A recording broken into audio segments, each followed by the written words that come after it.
குணசேகரனை கையும் களவுமா பிடிக்க வேண்டிய நேரம் வந்துடுச்சுங்க. இவ்வளோ நாளாக வந்து குணசேகரன் எப்படியோ வந்து தப்பிச்சுட்டு இருந்தார். ஆனால் இதுக்கு மேலே வந்து குணசேகரனால் ஓடவும் முடியாது, ஒளியவும் முடியாது. அந்த அளவுக்கு கொற்றை மேடம் இப்போ குணசேகரனை கையும் களவுமா பிடிச்சிட்டாங்க.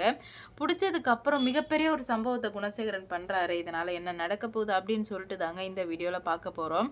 குணசேகரன் போட்டது ஒரு கணக்கு. ஏன்னா எப்படியாச்சும் வந்து நம்ம இங்கே தான் இருக்கிறோன்னு சொல்லிட்டு விஷயத்த சொல்லிட்டோன்னா எல்லா போலீஸோட குரூப்பும் வந்து திசை திரும்பிடும். அதனால ஒரு பிரச்சனை இல்லை அப்படின்ற மாதிரி நினைச்சாரு. ஆனால் பார்த்தீங்கன்னா குணசேகரன் தாய் வந்து 4 அடி பாஞ்சா புள்ள 16 அடி பாயின்னு சொல்லுவாங்களா, அதே மாரி குணசேகரன் 4 அடியும் இப்போ கொற்றவை மேடம் ஜனனையும் சேர்ந்து 16 அடியும் பாயிறாங்க. ஏன்னா குணசேகரன் இவ்வளோ நாளாக கண்ணில் தண்ணி காமிச்சிட்டு இருந்தார்ல, அவருக்கு வந்து ஏதாவது ஒன்று பண்ணணும், இப்படியே இந்த ஆளை விட்டு வச்சா சரி வராது அப்படின்னு சொல்லிட்டு இன்னையோட வந்து ஜனனி மாட்டிடுவாங்க ஜனனி, ஒரு கவலையும் இல்லை அப்படின்ற மாதிரி சொன்னாங்க. அதே மாதிரியே குணசேகரன் ஒரு இடத்துல வந்து மிஸ் ஆனாலும் இன்னொரு இடத்துல வந்து வசமாக வந்து மாட்டிக்கிட்டாரு. இப்படி மாட்டுவார் அப்படின்னு சொல்லிட்டு யாருமே எதிர்பார்க்கவே இல்லை. ஏன்னா குணசேகரன் எவ்வளோ பெரிய கேவலமான பிறவி அப்படின்னு சொல்லிட்டு நம்ம எல்லாருக்குமே தெரியும். ப்ளஸ் கொற்றவை மேடத்துக்கும் தெரியும் குணசேகரன் கேவலமான பிறவி அப்படின்னு சொல்லிட்டு.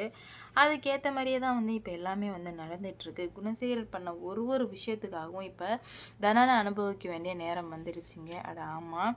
ஏன்னா குணசேகரன் ஒரு தப்பு இல்லை, 2 தப்பு இல்லை, பல தப்புகள் பண்ணிவிட்டு அவர் பாட்டுக்கு இருந்துகிட்ருக்காரு. ஆனால் வந்து ஒரு இடத்துல வந்து தப்பிச்சாலும் இன்னொரு இடத்துல அவர் வசமாக மாட்ட வேண்டிய சூழல் வந்துடுச்சு. அதனாலவே வந்து குணசேகரன் கையும் களவுமா இப்போ மாட்டிக்கிட்டாரு. மாட்டின உடனே ஏன்னா ஒரு இதில் தப்பிச்சாலும் இன்னொரு இடத்துல போய் பிடிச்சிடுறாங்க குணசேகரனை.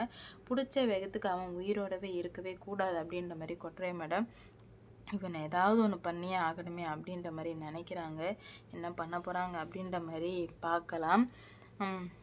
குணசேகரனை துரத்தி சென்று போய் பிடித்த கொற்றவை. ஏன்னா அந்த அளவுக்கு தான் வந்துட்டு குணசேகரன் எப்படியாச்சும் வந்து பிடிச்சே ஆகணுன்ற ஒரே நோக்கத்தில் இருந்தாங்க. இவ்வளோ நாளாக இருந்தது வேற, இதுக்கு மேலே இருக்க போகிறது வேற.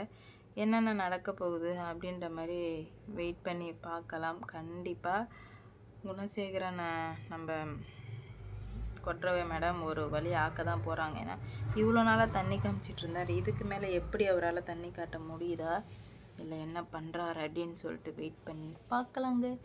இந்த வீடியோ பிடிச்சிருந்தா லைக் பண்ணுங்க, ஷேர் பண்ணுங்க, மறக்காம சப்ஸ்கிரைப் பண்ணிக்கோங்க. அப்போ தானே பண்ண போகிற வீடியோலாம் உங்களுக்கு நோட்டிஃபிகேஷனாக வரும். இல்லைன்னா இப்படி வரும். ஓகே, பாய். லைக் பண்ணுங்க.